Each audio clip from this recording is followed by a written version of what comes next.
जीवन हमें एक मौका देता है, इसलिए जब भी सही कॉलेज चुनने का समय आए तो सिर्फ मंगलायतन यूनिवर्सिटी आपके बेहतरीन भविष्य और सर्वांगीण विकास के लिए। समंदर में उतरेगा दुश्मनों का काल,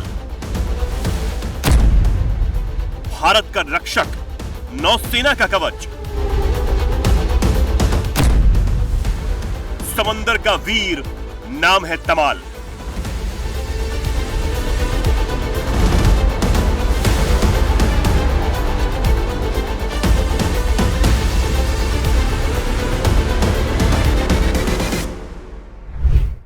समंदर में दहाड़ता, लहरों पर गरजता, दुश्मनों को अपनी धमक से कपा देने वाला आईएनएस तमाल हिंद महासागर में उतरने के लिए बिल्कुल तैयार है। रूस भारत ने मिलकर बनाया ये मॉडर्न वॉरशिप दुश्मनों के दांत खट्टे करने के लिए काफी है। हवा में राफेल और समंदर में तमाल भारत के दुश्मनों की कब्र बनाने में काफी है। वहीं दुनिया में चल रही जंग के बीच भी रूस से आने वाले आईएनएस तमाल की ताकत अब दुनिया देख रही है। भारत पाकिस्तान जंग हो या इस वक्त मिडिल ईस्ट में चल रहे इजराइल ईरान के बीच के हालात, हर युद्ध में एक देश की ताकत वही है कि कैसे अपने दुश्मन को चकमा देकर उसके ही घर में घुसकर मारा जा सकता है।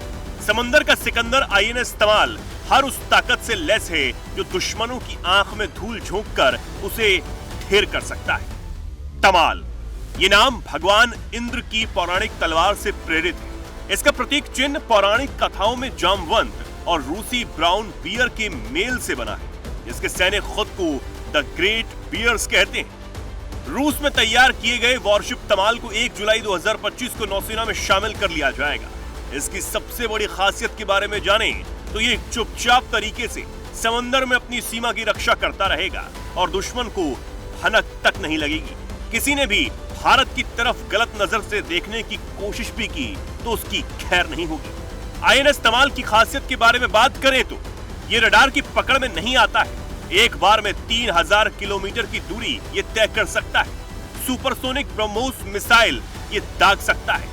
करीब 125 मीटर ये लंबा है और 3900 किलो टन इसका वजन है। 55 किलोमीटर प्रति घंटे की स्पीड से ये चलने में सक्षम है। इसमें आधुनिक radar, sensor, battle management system लगे हुए हैं। 26% हिस्सा इसका भारत में ही बना है, जिसमें ब्रह्मोस मिसाइल जैसी घातक तकनीक शामिल है। तमाल 2016 में हुए भारत रूस रक्षा समझौते का ही हिस्सा है। इसमें 4 तलवार क्लास स्टील्थ फ्रिगेट बनाए जा रहे हैं, 2 रूस के यंतर शिपयार्ड में और 2 भारत के गोवा शिपयार्ड में। यह रूस से मिलने वाली क्रिवाक क्लास फ्रिगेट्स की सीरीज का 8वां और आखिरी वॉरशिप है। इससे पहले आईएनएस सुशील को दिसंबर 2024 में रक्षा मंत्री राजनाथ सिंह ने रूस के तटीय शहर कलिनिनग्राद में कमीशन किया था। अब आईएनएस तमाल की सबसे बड़ी ताकत यही है कि स्टील्थ युद्धपोत होने के नाते इसे रडार से ट्रैक नहीं किया जा सकेगा।